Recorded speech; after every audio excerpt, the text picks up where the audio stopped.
summer job at the new and improved Freddy Fazbear's Pizza. I'm here to talk you through some of the things you can expect to see during your first week here and to help you get started down this new and exciting career path. Now, I want you to forget anything you may have heard about the old location. Some people still have a somewhat negative impression of the company. That old restaurant was kind of left to rot for quite a while, but I want to reassure you, Fazbear Entertainment is committed to family fun and above all, safety. They've spent a small fortune on these new animatronics. Facial recognition, advanced mobility, they even let them walk around during the day. Isn't that neat? But most importantly, they're all tied into some kind of criminal database so they can detect a predator a mile away. Heck, we should be paying them to guard you. Now that being said, no new system is without its kinks. You're only the second guard to work at that location. The first guy finished his week but complained about conditions. We switched him over to the day shift. So, hey, lucky you, right? Mainly he expressed concern that certain characters seemed to move around at night and even attempted to get into his office. Now, from what we know, that should be impossible. That restaurant should be the safest place on Earth. So while our engineers don't really have an explanation for this, the working theory is that the robots were never given a proper night mode. So when it gets quiet, they think they're in the wrong room. So then they go try to find where the people are, and in this case, that's your office. So our temporary solution is this. There's a music box over by the prize counter, and it's rigged to be wound up remotely. So just every once in a while, switch over to the prize counter video feed and wind it up for a few seconds. It doesn't seem to affect all of the animatronics, but it does affect one of them. And as for the rest of them, we have an even easier solution. You see, there may be a minor glitch in the system, something about robots seeing you as an endoskeleton without a costume on and wanting to stuff you into a suit. So hey, we've given you an empty Freddy Fazbear head. Problem solved. You can put it on any time and leave it on for as long as you want. Eventually anything that wandered in will wander back out. Something else worth mentioning is kind of the quirky modern design of the building. You may have noticed there are no doors for you to close. But hey, you have lights, and even though your flashlight can run out of power, the building cannot. So don't worry about the place going dark. Well, I think that's it. You should be golden. Check the lights, put on the Freddy head if you need to. Keep the music box wound up. Piece of cake. Have a good night, and I'll talk to you tomorrow.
told you your first night wouldn't be a problem. You're a natural.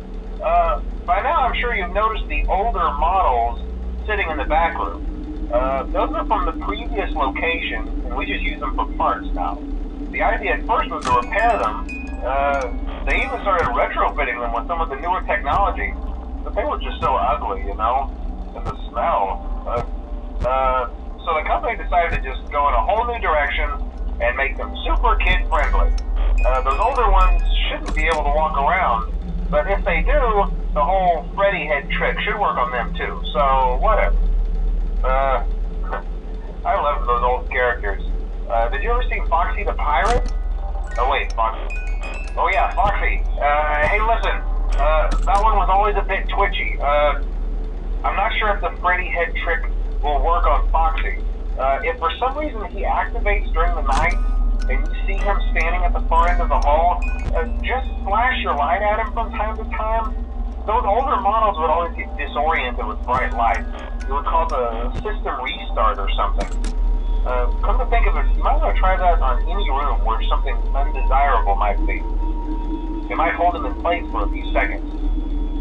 That glitch might have carried over to the newer models too. One more thing, don't forget the music box. I'll be honest, I never liked that puppet thing. It's always thinking, and it can go anywhere.